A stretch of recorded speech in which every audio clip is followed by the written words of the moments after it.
Welcome back, everyone. I'm here with Dr. Gabriel Francis, the rock and roll doctor, for session 3 together, where we're going to explore a little bit more about what Gabrielle does today in her life and how she shares some of these amazing philosophies and techniques of healing that she's learned in various cultures with people that she works with today. So welcome back, Gabrielle. Thanks, Bob. What can you tell us about these journeys and what they brought you to in your work? Tell us about the Urban Alchemist, for example. So, my practice today is called the Urban Alchemist, and I practice naturopathic acupuncture, chiropractic, and massage. The office is in New York City in the neighborhood Soho. And, when a patient comes in, I assess them completely, and I do a lot of work with them nutritionally. I do a lot of detoxing, and then I incorporate body work, chiropractic, acupuncture, and a lot of the modalities that I learned from practicing and studying with healers all around the world are incorporated into my practice as well. So it's a bit of an international adventure when you come to my practice, and people are pretty open to it in New York, I think. And so I have my practice. I also, my husband and I have a company where we import argan oil from Morocco, and we make an organic beauty care line called Moroccan Elixir. And the proceeds from that go to the co-op of Moroccan women back in Morocco. And I am also kind of developing a television show. So I'm pretty Tell us about your show. Okay. So the show is very similar to Anthony Bourdain, where Anthony Bourdain would go to a culture and he would experience the culture through the lens of food. Well, this is a TV show where we enter the culture and we experience the culture through the lens of its healing and how the healing intersects through the food and superfood and herbs, through the healing traditions, through the healers and gurus and sages, through the music as medicine, through the beauty rituals, and through the spiritual customs, pilgrimages, and festivals. So I really felt that that there's a very big importance for this show right now, and that's because what I see is health is the new rock and roll. Right now, if you go down the Bowery, which used to be the punk rock neighborhood of New York, you see yoga studios and sound bath studios and Whole Foods and infrared saunas, and the list goes on. And so everywhere in the Western world, we're using these remedies, which originated in cultures all around the world. However, people don't have any connection to the culture that it's from. They don't know about the culture it's from, the history of it, how it's used there, the people who use it. And while it's gaining all this fame and notoriety here in the United States and the Western world, in a lot of those cultures, it's actually dying out because of globalization, religious influences, and modernization. A lot of the young people in those cultures don't want to learn from their grandparents. And a lot of this medicine is dying out, even though it's getting so much fame and notoriety here. So I really believe that we need to preserve those cultures, number one, so that we can still use these beautiful remedies. But number two, so that we can preserve those cultures and those traditions can continue to be passed on, and those medicines and rainforests and lineages can be preserved. Absolutely. I And know you agree with that, right, Bob? I agree with it wholeheartedly. That's why I started this this in the first place, is for people to learn more about it and for us to explore these topics together. So I guess my question is also, why non-Western healing practices? I mean, I have my own ideas about this, but we talked earlier, you used the term mind, body, and spirit in healing. And can you give us any examples from your own practice? I mean, here we are in New York, in the United States. You've gone out, you've explored these other cultures, which we've spoken about, and you brought the techniques back.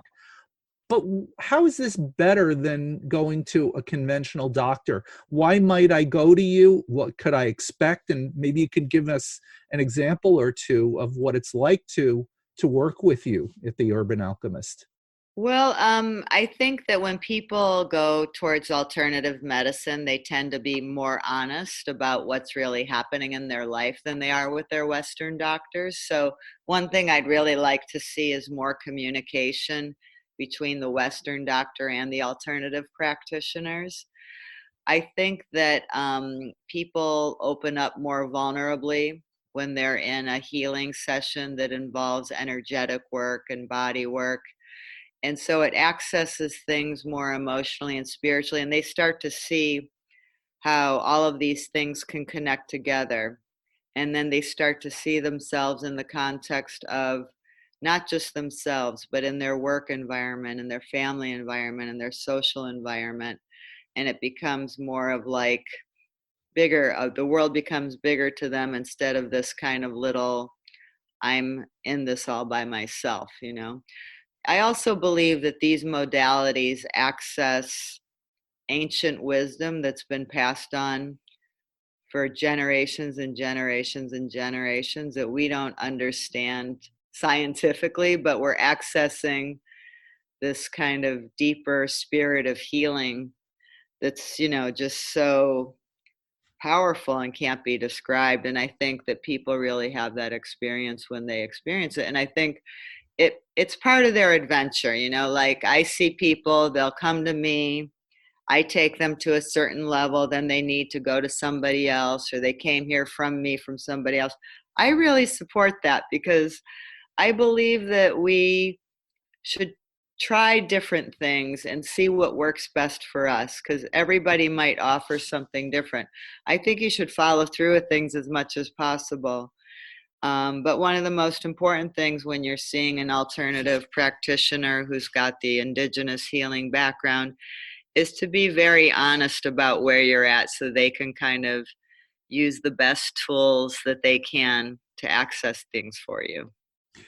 I think most of us have had the experience and know what it's like going to a conventional Western doctor, somebody who barely knows who you are, who spends a couple of minutes with you, listens to your concerns, and then writes you a prescription or tells you what procedure needs to be done and basically walks away from you. And I mean that both metaphorically and literally. They walk away.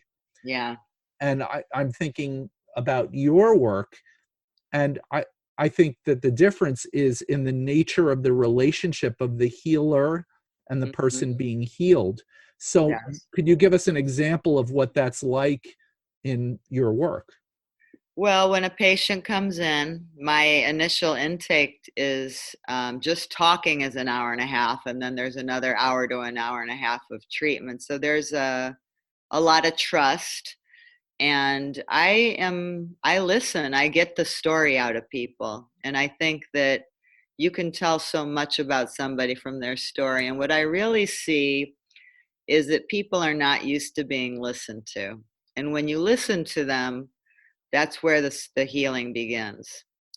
And I'll be quiet, I'll be listening, and about an hour into it, I'll start reflecting back to everything that they said to me and connecting it together into a story that maybe they couldn't even see. And I can see the energy shift for people because I think sometimes people have never had the experience of being listened to like that. I think that's one of the most profound places that the healing takes place. I couldn't agree more. That's Yeah. exactly it. And certainly in curanderismo, the platica, the chance to talk heart to heart and have somebody open up. And there's something about telling a person telling their own personal story that brings elements out that that person probably wasn't even aware of to begin with. Just Yeah. the fact that you have a witness and that you're speaking from the heart is really where the healing begins. Yeah, and the witness has to be non-judgmental. You can't have judgments about people. And for me, myself, I look at what I do as a gift myself. To be able to sit there and hear someone's story like that is such an honor. And I think it reflects, and that makes people feel good too, that I feel honored by their story and that they were willing to share it with me. And that's why it's very important to never judge them and to find out, one of the most important things that I do is I have to find out what is inside of that person that makes them want to be a better person, and where I can help them see that there's a different way than they thought they would, because we have to go in and help them change their paradigm. And so I'm asking them things about their religious beliefs, their spiritual beliefs, things that a lot of people might think are kind of politically incorrect. To me are so important, because I have to understand the lens that they see the world through, and what moves and motivates them and inspires them, because I have to access that in order to help them see that there's a different possibility than they thought. Because if they can't visualize that there's a different possibility, then they can't heal. Well, I think that is a perfect summary of where we began in our first session, which was the rock and roll formula, the idea that it is possible to have a really enjoyable and fun life and also take care of ourselves in our mind, our body, and our spirit. And I think of your life and your work as a beautiful example of that, Gabrielle. Thank you, Bob. And I would also like people to be able to contact you. Sure. And your studio, The Urban Alchemist, is in New York City. So certainly somebody who lives here in the greater New York area can benefit by going to see you personally. Can people from outside of the area also work with you? They can. And I have a website, The Urban Alchemist, and urban is Herban. And I'm going to be developing a lot of what I do into online programs. And then hopefully this TV show is going to sell pretty soon. So we'll all be taking adventures together. I can't wait.